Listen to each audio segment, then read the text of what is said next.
Something I found really odd while watching this movie.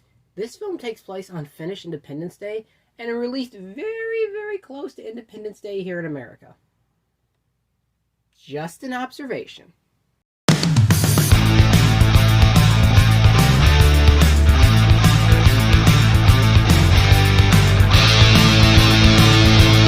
Attack on Finland is directed by Akko Luimas. I think that's how you say his name. Sorry if I'm mispronouncing it.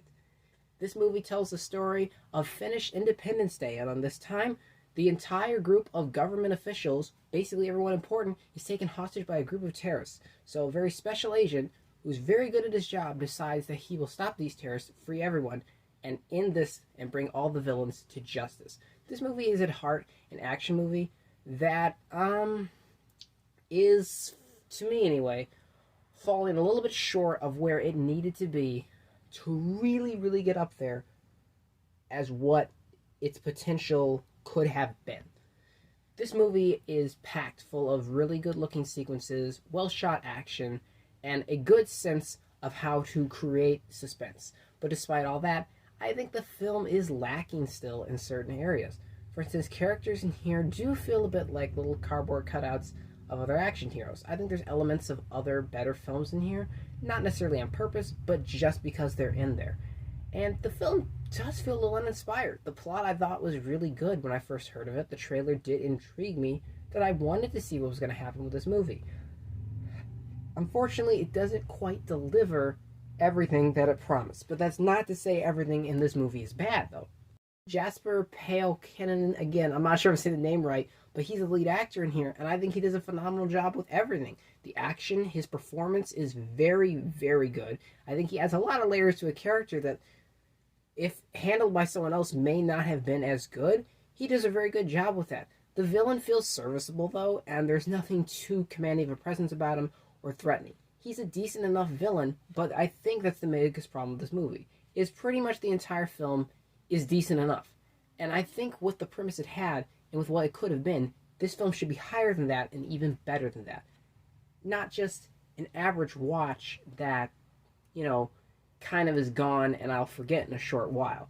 Because this movie really could have been a summer action blockbuster, but it doesn't quite live up to it. I think the film takes itself a little too seriously, too. This film had more of a potential to be fun, but it does miss that notch just a little bit. And I find that to be a little disappointing because there really is something there, like I said, that I think could have been tapped into. The action, very good. I think particularly the sequences involving gunfights, as weird as it sounds, aren't always handled the best in film. They really do a good job here with that. I think the chases, everything involved in it is excellent. This film is gorgeous to look at. It is shot beautifully, but it just doesn't get to the point. I can't repeat it enough. It's not quite what I needed to be. Everything in this movie is just fine. That's the way I can describe it. This movie's fine. It's not something I think you should go out of your way to go watch or view, but if you want to, you can. It's just, there's not much in this movie to offer that I think is going to bring anything new to the table or is going to, in the slightest way, raise your adrenaline or necessarily keep your attention all the way through. I think the first act of this movie was by far the strongest part. After that, it kind of began to slow down a little bit, and the pacing wasn't the best for the rest of the film. And a lot of things, I think, didn't necessarily make the most sense to play out. But again, with action films, I think there is a point where you have to stretch your belief a little bit with most of them, because that's the way they are. This film has a lot of fun sequences in it, and a lot of great ideas, just not necessarily executed the best way possible. I wish I could say Attack of Finland was a better film than it is, but unfortunately it's just going to fall into the mid-range area for me. And I wasn't extremely fond of a lot of the choices made during the movie. It just didn't get to the point, I think, that it needed to be. I'm going to give Attack on Finland a 5 out of 10. So thank you guys as always for watching. I appreciate all of you so much, and I will see you next time.